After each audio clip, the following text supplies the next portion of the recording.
Hello everyone. So today we are going to read King Lear by William Shakespeare. It is one of his most famous tragedies and इसको मैं आपको पूरा explain करूँगी हिंदी में. And before that please do not forget to like, share and subscribe this. Okay?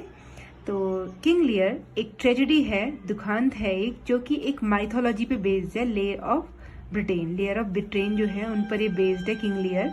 ठीक है. इसका जो पब्लिकेशन ईयर है वो 1608 पब्लिकेशन हुआ था इसका 1608 में. ओके. पूरा प्ले जो है वो 5 एक्ट्स में है. ओके. जल्दी से इसके कैरेक्टर्स को देख लेते हैं हम.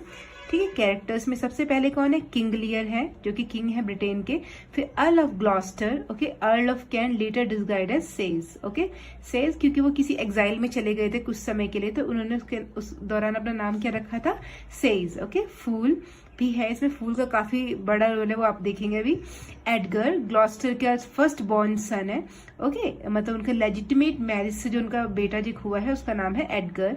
एडमुंड जो है वो ग्लॉस्टर का इलेजिमेट सन है, मतलब आउट ऑफ हिज वेडलॉक. अपनी शादी के बाहर भी उन्होंने एक लड़का है उनका जिसका नाम है एडमुंड. फिर गॉन्ड्रिल है एक, जो लियर की सबसे बड़ी बेटी है. रीगन है जो उनकी सेकंड डॉटर है. कॉर्डिलिया है जो उनकी सबसे छोटी बेटी है लियर की. फिर ड्यूक और अल्बनी जो कि गॉन्ड्रिल के हस्बैंड है. ड्यूक ऑफ कॉर्नवेल रीगन के हस्बैंड है. ओके. ये दोनों ही बेटियां हैं, बड़ी और छोटी बेटी. जेंटलमैन है कुछ जो अटेंड करते हैं कॉर्डिलिया को. ऑसवाल्ड गॉन्ड्रिल का क्या है? Loyal steward. स्टीवर्ड एक मैनेजर की तरह होते हैं. गॉन्ड्रिल का मैनेजर है वो. किंग ऑफ फ्रांस जो है वो suitor and later husband to Cordelia. King of France से शादी हो गई थी कॉर्डिलिया जो सबसे छोटी बेटी है उसकी. Duke of Burgundy suitor to Cordelia, वो भी एक क्या था? शादी का प्रपोजल रखने वाला व्यक्ति था बरगंडी, जो कि बाद में मना कर देता है. ओल्ड मैन भी है इसमें. टीनेंट ऑफ ग्लॉस्टर, ग्लॉस्टर के घर में एक ओल्ड मैन भी रहता है. क्यूरन एक कॉर्टियर है, मतलब दरबारी है एक. Okay, let's start. King Lear जो हमारे हैं वो स्टार्टिंग में आपको पता चलेगा कि बहुत बूढ़ा होने के कारण अपनी ड्यूटीज से वो रिटायर होना चाहते हैं. मतलब अपना जो मोनार्ची है, अपना साम्राज्य है, वो क्या करते हैं? अपनी तीनों बेटियों के बीच बांट देना चाहते हैं उसको. तो वो अपनी बेटियों से कुछ क्वेश्चन भी पूछते हैं, जिसमें कि गॉन्ड्रिल जो सबसे बड़ी बेटी है वो चापलूसी करके एक बड़ा हिस्सा अपने पिता की संपत्ति से ले लेती है. उसके बाद जो लियर है, मतलब किंग लियर है, वो बहुत इंप्रेस हो जाते हैं उनकी चापलूसी से. तो रीगन जो उनकी दूसरी बेटी है वो ऐसी चापलूसी करती है और उसको भी एक बड़ा हिस्सा साम्राज्य का दे दिया जाता है. लेकिन जो सबसे छोटी बेटी है वो बहुत ऑनेस्ट है, ईमानदार है, और उसने कहा अपने पिता को कि मैं शादी के बाद मेरा आधा प्रेम मेरे पति के लिए भी होगा. तो वो अपना हिस्सा लेने से मना कर देती है. और वो इस तरह से जब बिल्कुल ब्लंटली एकदम साफ बोलती है अपने पिता को, तो लियर उसको अपनी संपत्ति से कोई भी हिस्सा नहीं देते और उसको फिर अपने शेयर से निकाल देते हैं. ड्यूक ऑफ अल्बनी जो कि गॉन्ड्रिल के हस्बैंड है. ड्यूक ऑफ कॉर्नवॉल जो कि रीगन के हस्बैंड है. ओके. तो अर्ल ऑफ कैंटिक है, उनको ये जो ट्रीटमेंट है बिल्कुल अच्छा नहीं लगता कॉर्डिलिया की तरफ उसका. ठीक है. तो कैंट जो है उसको साम्राज्य से निकाल दिया जाता है, देश से निकाल दिया जाता है. जो मैंने आपको बताया था कि वो बाद में अपना नाम भी चेंज करते हैं. केएस एक नाम वो अपना रख लेते हैं. कैंट जो है, कैंट एक अच्छे कैरेक्टर है इसमें, है ना, क्योंकि वो राजा को बोलते हैं कि आपने कॉर्डिलिया के साथ अच्छा बिहेवियर नहीं किया, उनका विरोध करते हैं, इसलिए लियर जो है उनको निकाल देता है. ओके. तो जो लियर है वो ड्यूक ऑफ बरगंडी और ड्यूक ऑफ फ्रांस को बुलाता है कि अब तुम कॉर्डिलिया से विवाह करने के लिए रेडी हो, मतलब क्योंकि मैं तो अपना साम्राज्य छोड़ चुका हूं.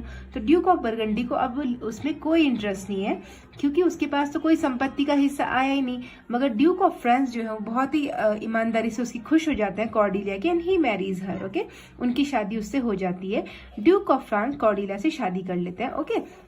लियर जो है वो अनाउंस करता है he will live alternatively with both of his daughter with 100 knights. Okay.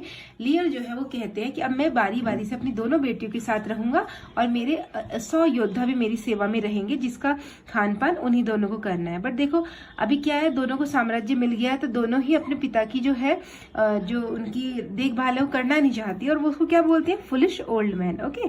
Gloster जो है वो एक कौन है?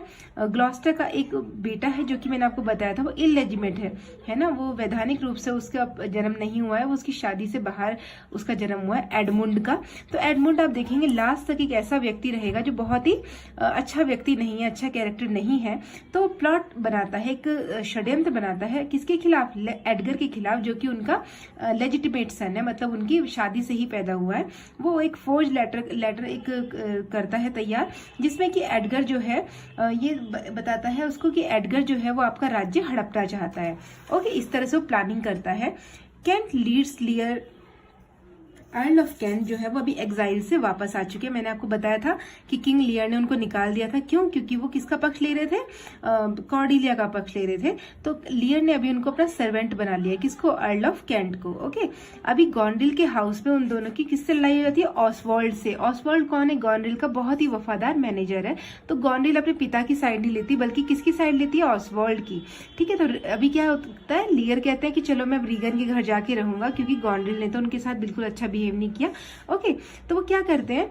Leaves from Regan's home as Goneril mistreats him badly. Okay, अभी एक फूल है, फूल मतलब एक मूर्ख जो होते हैं दरबार में, वो कमेंट करता है कि रीगन भी आपके साथ सेम बिहेव करने वाली है। ओके, उसी दौरान पता चलता है कि क्यूरन जो कि एक राज्य में दरबारी है, वो एडमंड को बताता है कि एक वॉर अभी होने वाला है। किसका?